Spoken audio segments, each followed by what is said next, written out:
আসসালামু আলাইকুম। অনেক সময় আমরা দেখা যায় যে ছোট বাচ্চা একটা ভুল করে বসলে হঠাৎ করে তাকে ধমক দিয়ে ফেলি। এখন বাচ্চাটা বুঝেও না যে ওকে কেন আমি ধমক দিয়েছি। সো বাচ্চারা স্বাভাবিকভাবে ভুল করবেই, ওরা বয়সে ছোট।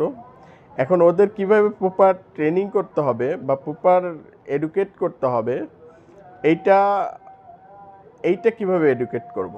এইটা এডুকেট করার জন্য আমাদের ৩টা ফর্মুলা ইউজ করতে হবে। একটা হচ্ছে ইন্ডিকেট, এডুকেট, ট্রেনিং। ইন্ডিকেট হচ্ছে বাচ্চা যে ভুলটা করেছে ওকে ভুলটা ধরিয়ে দিতে হবে। এডুকেট হচ্ছে বাচ্চার অ্যাকচুয়াল কী করা উচিত। আর ট্রেনিং হচ্ছে বাচ্চাকে ওইটা একবার প্র্যাকটিস করাতে হবে। এইটা আমি যদি একটা উদাহরণ দিয়ে ক্লিয়ার করি তাহলে হয়তো বুঝতে পারবেন। ধরেন একটা বাচ্চা বসে গেমস খেলতেছে, ১ ঘন্টা যাবৎ গেমস খেলতেছে। তা এখন ওর আম্মু যখন বললো যে আম্মু তুমি তো অনেকক্ষণ যাবৎ গেমস খেলতেছো, এখন গিয়ে পড়তে বসো। ও তখন লাউডলি বলল যে কেন আমি পড়তে বসবো, আমি পড়তে বসবো না, এটা আমি যখনই গেমস খেলি তুমি আমার সাথে এরকম বিহেভ করো। লাউডলি কথা বলল বা মোবাইলও ডিল ফেলে দিতে পারে রাগে। তো তখন আপনি কিভাবে ওকে হ্যান্ডেল করবেন? প্রথম হচ্ছে আপনাকে ওর যে ভুলটা করেছে ওই ভুলটা ধরিয়ে দিতে হবে যে তুমি এই যে কাজটা করেছো এটা মোটেই ঠিক কাজ করো নাই, এটা আমি অনেক কষ্ট পেয়েছি। তারপর সেকেন্ড হচ্ছে এডুকেট।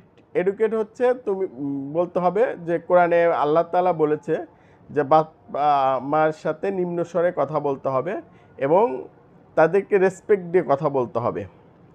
এবং আল্লাহ তাআলা কোরআনে আরও বলেছে যে বাপ মার সাথে নরম স্বরে কথা বলতে হবে এবং বাপ মার সুরের চেয়ে যেন সন্তানের সুর অবশ্যই নিচু হয়।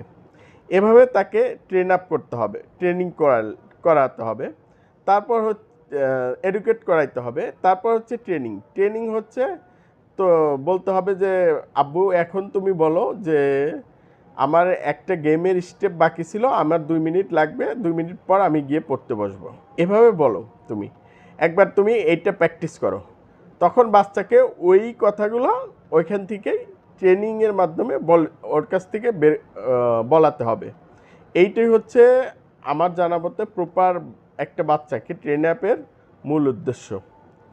সো আমি যদি সংক্ষেপে এক লাইনে বলি যে ফর্মুলাটা আমরা ইউজ করব, সেটা হচ্ছে ইন্ডিকেট, এডুকেট অ্যান্ড ট্রেনিং।